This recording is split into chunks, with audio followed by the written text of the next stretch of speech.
You're taken aback by just the sheer number of orphans and vulnerable children all over the world. They don't have the 4 food groups.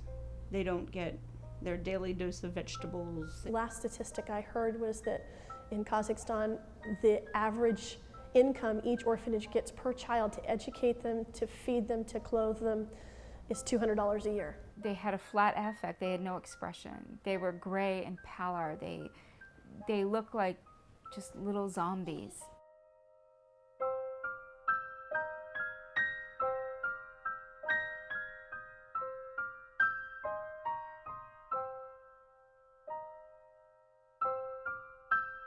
If you look at the history of Joint Council, and if you just look at the adoption space, it's hard not to think that the Joint Council is really an advocate for adoption agencies, but that, to think that would be incorrect.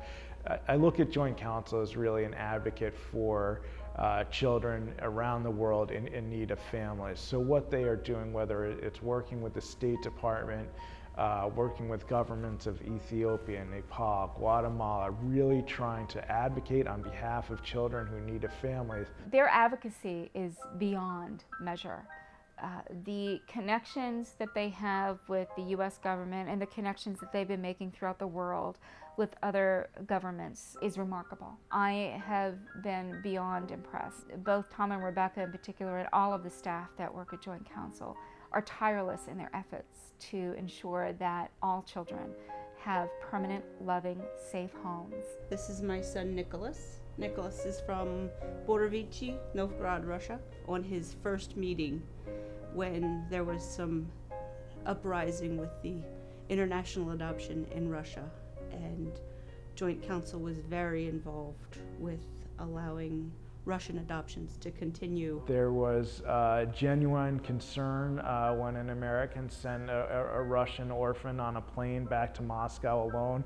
Naturally, that raised red flags from the Russian government about the safety of adoption. But the Joint Council was critical in ensuring that there were no rash decisions made, that yes, there should absolutely be evaluation of the adoption policy and making sure it's safe and in the best interest of the orphans. Luckily, by the end of that week, Joint Council put many efforts together quickly, and they were very instrumental in helping keep Russian adoptions flowing smoothly. They were able to mobilize 20,000 people to sign a petition calling the Russian government to keep adoption open. And by doing that, they were able to keep it open, and think about the number of families and children that they were able to help. Well, I met Joint Council in May of 2009. They were doing an advocacy effort to help the families who were stuck in delays adopting children from Kyrgyzstan. And I am one of those families waiting to adopt a little girl named Bermiat. Shortly after I received Bermiat's referral, there was a moratorium put on international adoptions in Kyrgyzstan. This is a little child who didn't walk till she was 2.5 years old, which is abominable when you think about it. Emerson, my daughter, who was adopted domestically, walked at 13 months. Joint Council has been remarkable in their advocacy. They have helped to bring together so many people to raise the awareness about the adoption crisis right now. And it really is a crisis. These children do not belong to their birth country's culture. They belong to an orphanage culture. These kids have to be somewhat self-sufficient in order to get by. If they want something in an orphanage and they're fending for themselves with 20 other kids, they've got to hit or push to get the toy or the food or whatever it is that they want. They have to do that. They resort to violence.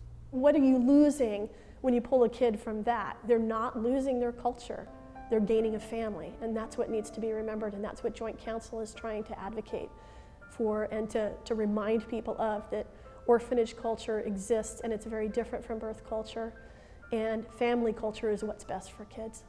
What they have been able to accomplish on a skeleton crew, on limited resources, is remarkable. I can only imagine what they could accomplish with more. It would be beyond I think, anybody's wildest dreams. If someone wants to help Joint Council, really the most important thing to do is, if they can, is donate and really make a generous donation.